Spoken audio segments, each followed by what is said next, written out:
प्रिय छात्रों नमस्कार। स्वागत है आपका आपके अपने YouTube चैनल JK24 स्टडी में।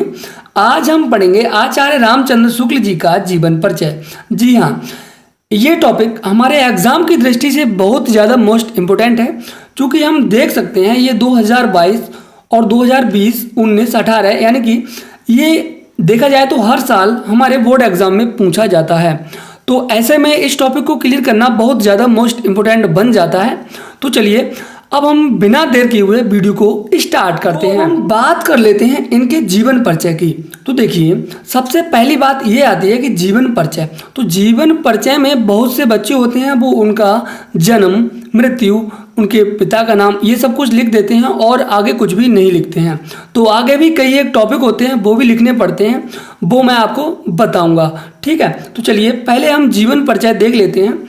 देखिए, हिंदी भाषा के उच्च कोटि के साहित्यकार आचार्य रामचंद्र शुक्ल की गणना प्रतिभा संपन्न निबंधकार, समालोचक, इतिहासकार, अनुवादक एवं महान शैलीकार के रूप में की जाती है। आचार्य रामचंद्र शुक्ल जी का जन्म 1884 ईस्वी में बस्ती जिले के अगोना नामक ग्राम में हुआ था।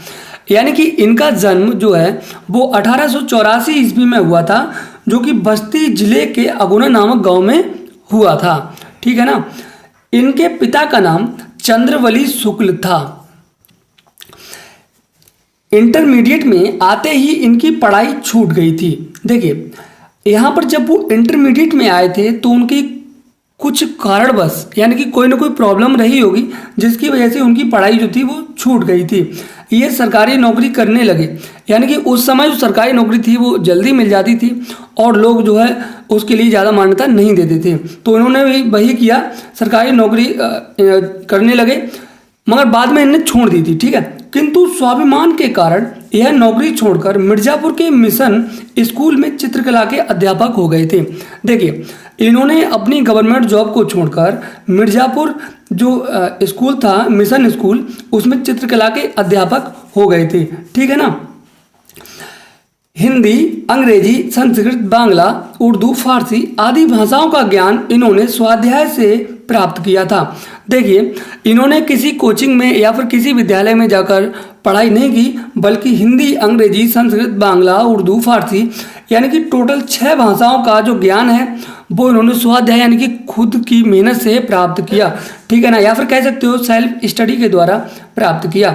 शुक्ल जी ने लेखन का शुभारंभ, इन्होंने जो लेखन का शुभारंभ किया था वो कविता से किया था। किससे किया था? कविता से किया था। निबंध लेखन और आलोचना के क्षेत्र में, ठीक है ना, इनका सर्वोपरि स्थान आज तक बना हुआ है। देखिए, निबंध लेखन और आलोचना के क्षेत्र में इनका जो स्थान है वो सर्वोपरि है, यानी कि सर्वोत्तम है। ठीक है। जीवन के अंतिम समय तक साहित्य साधना करने वाले शुक्ल जी का निधन सन 1941 ईस्वी में हुआ था। तो यहाँ पर मैं आपको एक बात और बता दूं कि इनका जन्म जो है 1884 में हुआ था, जो कि हम आपको बता चुके हैं 1884 में। ठीक है। इनकी मृत्यु 1941 में हुई थी। तो आप सिर्फ इसे याद कर लो कि 1884 में इनका जन्म हुआ था और इनकी मृत्यु को याद करने की कोई ज़रूरत नहीं है, क्योंकि 1941 में से अगर आप इसे घटाओगे तो कितना आ जाएगा? 11 में से अगर 4 घटाओगे तो यहाँ पर बचेगा आपका 7। ठीक है ना। यहाँ पर बचेगा 3, तो 13 में से अगर 8 घटाओगे तो यहाँ पर बचेगा 5 बचेगा। ठीक है, यानी कि 57 वर्ष। तो ये टोटल जो है 57 वर्ष जो है जीवित रहे थे। कह सकते हो इन्होंने ओनली 57 वर्ष की आयु में इनकी मृत्यु हो गई थी। ठीक है, तो आप ऐसे याद कर सकते हो कि 1884 में इनका जन्म हुआ था, फिर ये उसमें 57 वर्ष आप याद रख लो और 57 वर्ष इसमें ऐड कर दो। ऐड करने के बाद 1941 आ जाएगा। मुझे लगता है ये याद करना बहुत ही शानदार, कहने का मतलब सरल रहेगा, तो इसे आप याद कर सकते हैं। तो चलिए अब हम आगे देख लेते हैं। इनकी कुछ रचनाओं की बात करें तो रचनाओं में इन्होंने निबंध लिखे थे, आलोचना की थी, आलोचना भी लिखी थी और काव्य रचनाएं भी की थी और अन्य बहुत सी रचनाएं की थी, जो कि पत्र पत्रिका वगैरह इन्होंने बहुत लिखी थी। अब देखिए, निबंध जो है इन्होंने चिंतामणि, विचार भी थी। आलोचना जो है इन्होंने रश्मि, मासा, त्रिवेणी, और अगर देखा जाए काव्य रचनाएं तो अभिमन्यु वध, 11 वर्ष का समय, नागरी प्रचारणी, भ्रमर गीत सार आदि, ये जो है इनकी रचनाएं हैं। अब देखिए क्वेश्चन आपसे किस प्रकार पूछेगा। क्वेश्चन ये कहेगा कि आप किसी एक लेखक का जीवन परिचय लिखिए और उसकी किसी एक कृति का नाम लिखिए या फिर 2 कृति का नाम लिख दीजिए। मैंने यहाँ पर आपको 1, 2 या फिर कह सकते हो लगभग 8 से 10 कृतियाँ लिख दी हैं। 8 से 10 इनकी रचनाएं लिख दी हैं। इनमें से कोई सी 2 याद कर लीजिए अच्छे तरीके से और वहाँ पर लिख दीजिए, ठीक है ना। मुझे लगता है इसमें से आप कोई 2 तो याद कर ही लोगे क्योंकि मैंने 8-10 लिख दी हैं। जीवन परिचय आपका अभी समाप्त नहीं होता है क्योंकि जीवन परिचय में हमें भाषा शैली भी लिखनी होती है और आपका हिंदी साहित्य में स्थान भी लिखना होता है।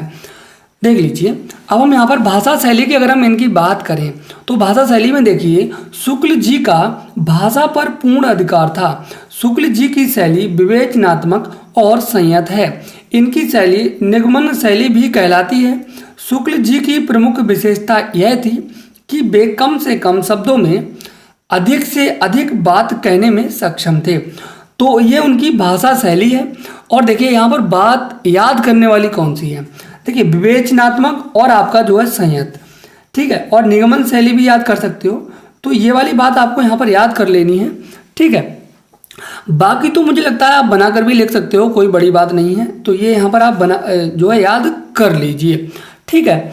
अब हम देखिए बात करते हैं हिंदी साहित्य में स्थान। जी हाँ, ये बहुत ज़्यादा मोस्ट इम्पोर्टेंट टॉपिक बन जाता है क्योंकि देखिए अगर आपको जीवन परिचय लिखने को कहा जाए तो आपको हिंदी साहित्य में स्थान जरूर लिखना है।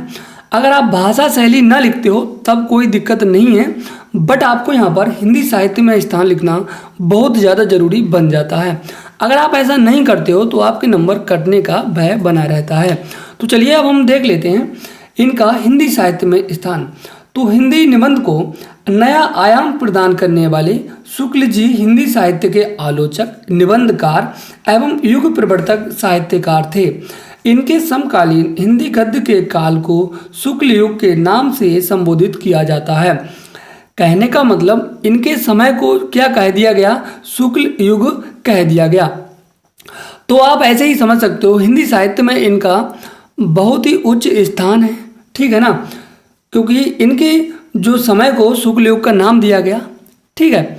तो उम्मीद करते हैं कि आपको इनका जीवन परिचय बहुत ही शानदार तरीके से समझ में आया होगा। अगर आपको इसमें कोई भी डाउट रह गया है तो प्लीज़ कमेंट बॉक्स में ज़रूर बताएं और सभी छात्र अपने दोस्तों को इस वीडियो को अधिक से अधिक शेयर करें जिससे कि वो लोग भी इसका फ़ायदा उठा सकें और अपने एग्ज़ाम में अच्छे नंबर गेन कर सकें। तो थैंक्स फॉर वॉचिंग, मिलते हैं अगले वीडियो में, तब तक के लिए जय हिंद, जय भारत।